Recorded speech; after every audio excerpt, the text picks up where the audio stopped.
देश में जनसंख्या नियंत्रण के मुद्दे पर प्रारंभ होने वाले वैचारिक विमर्श को कुछ लोगों द्वारा एक हक छीनने जैसी प्रतिक्रिया मिलती है। ऐसा लगता है जैसे उनके निजी जीवन पर हमला किया गया हो। कुछ बुद्धिजीवी वर्ग इसे धार्मिक रंग चढ़ाने से भी पीछे नहीं हटते और जरूरी मुद्दों के प्रति जागरूकता को लेकर समाज को भटकाने का प्रयास करते हैं।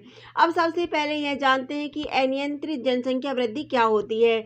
जनसंख्या में अनियंत्रित वृद्धि एक सापेक्ष शब्द है। देश में उत्पादित खाद्यान्नों या उपलब्ध संसाधनों के परिप्रेक्ष्य में अधिक तीव्र गति से बढ़ती जनसंख्या आर्थिक वृद्धि दर और सामाजिक संतुलन दोनों को नकारात्मक ढंग से प्रभावित करती है।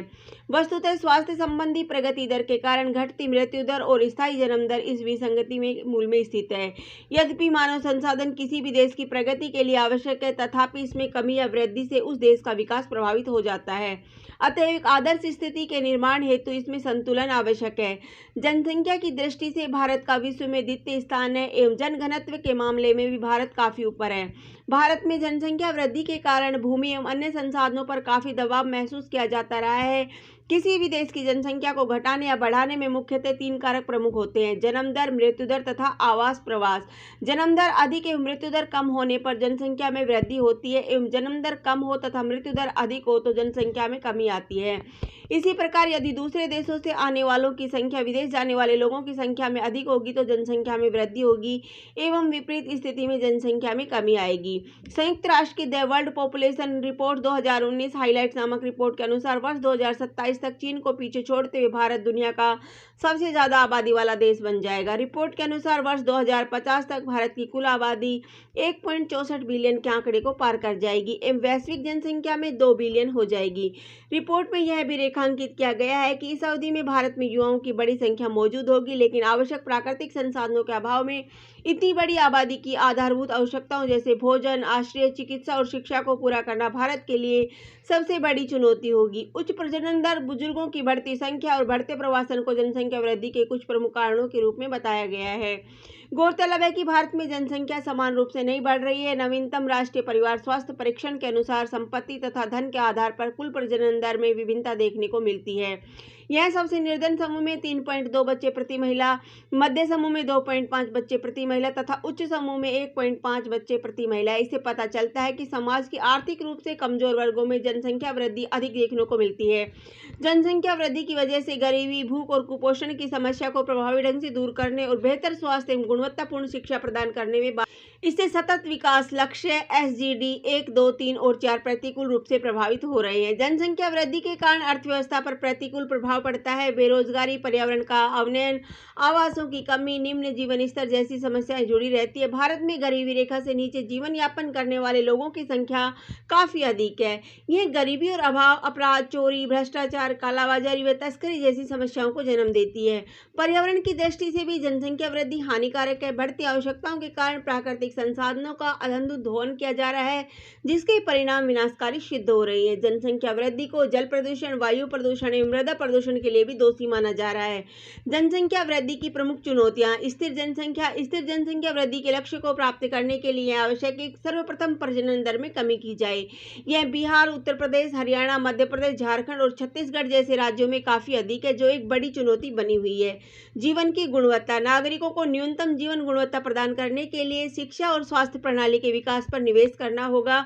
अनाजों और खाद्यान्नों का अधिक से अधिक उत्पादन करना होगा। लोगों को रहने के लिए घर देना होगा। स्वच्छ पेयजल की आपूर्ति बढ़ानी होगी एवं सड़क परिवहन और विद्युत उत्पादन तथा वितरण जैसे बुनियादी ढांचे को मजबूत बनाने पर काम करना होगा। नागरिकों की मूलभूत जरूरतों को पूरा करने और बढ़ती आबादी को सामाजिक बुनियादी ढांचा प्रदान करके समायोजित करने के लिए भारत को अधिक खर्च करने की आवश्यकता है और इसके लिए भारत को सभी संभावित माध्यमों से अपने संसाधन बढ़ाने होंगे। जनसंख्या के विभाजन: बढ़ती जनसंख्या का लाभ उठाने के लिए भारत को मानव पूंजी का मजबूत आधार बनाना होगा ताकि वे लोग देश की अर्थव्यवस्था में अपना महत्वपूर्ण योगदान दे सके। लेकिन भारत की कम साक्षरता दर लगभग 74% इस मार्ग में सबसे बड़ी बाधा है। सतत शहरी विकास: वर्ष 2050 तक देश की शहरी आबादी 7 मिलियन तक हो जाएगी, जिसके चलते शहरी सुविधाओं में सुधार और सभी को आवास उपलब्ध कराने की चुनौती होगी और इन सभी के लिए पर्यावरण को भी मद्देनजर रखना जरूरी होगा। असमान आय वितरण: आय का असमान वितरण वितरण और लोगों के बीच बढ़ती असमानता अत्यधिक जनसंख्या के नकारात्मक परिणामों के रूप में सामने आएगी। हालांकि कुछ लोगों का यह मानना है कि मानव संसाधन सबसे बड़ा और प्रमुख संसाधन होता है। इस दृष्टि से भारत की स्थिति चिंताजनक नहीं बल्कि अग्रणी होनी चाहिए, क्योंकि भारत की विशाल जनसंख्या में युवाओं का प्रतिशत तेजी से बढ़ रहा है। इसे देखते हुए सामाजिक एवं आर्थिक समस्याओं की जड़ जनसंख्या नहीं अपितु भ्रष्टाचार, संसाधनों का असमान वितरण, गरीबी अमीरी के बीच बढ़ती खाई एवं विज्ञान तथा प्रौद्योगिकी के अल्प विकास को माना जा सकता है। जनसांख्यिकीय लाभांश। भारत में युवाओं की एक बहुत बड़ी संख्या ऐसी है जो कुशल, बेरोजगार, सेवाओं और सुविधाओं पर भार जैसा है तथा अर्थव्यवस्था में उनका योगदान न्यूनतम है।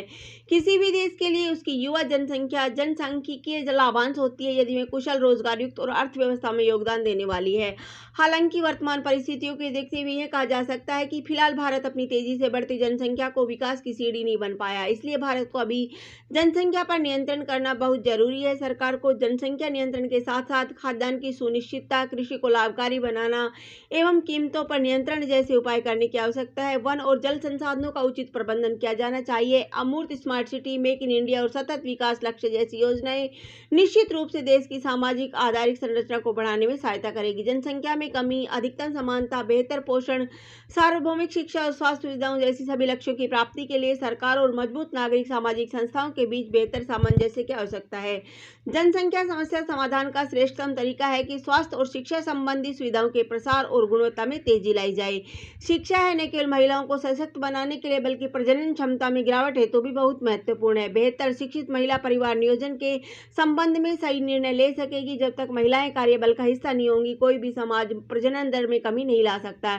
ऐसे में प्रभावी नीतियां बनाकर कार्यबल में महिलाओं की भागीदारी में वृद्धि की जानी चाहिए। जनसंख्या वृद्धि के मुद्दे को न केवल राष्ट्रीय दृष्टिकोण से बल्कि राज्य के दृष्टिकोण से भी देखना महत्वपूर्ण है, क्योंकि विभिन्न राज्यों को जनसंख्या वृद्धि को रोकने हेतु अलग अलग कदम उठाने हेतु प्रोत्साहित करने की आवश्यकता है। इन सब प्रयासों से जन संसाधन के गुणात्मक विकास को प्रोत्साहन मिलेगा और सामाजिक परिवर्तन की दिशा सुनिश्चित हो सकेगी। सरकार सहित राजनेताओं, नीति निर्माताओं और आम नागरिकों को सभी को साथ मिलकर एक ठोस जनसंख्या नीति का निर्माण करना होगा ताकि देश की आर्थिक विकास दर बढ़ती आबादी के साथ तालमेल स्थापित कर सके। धन्यवाद। जय हिंद, जय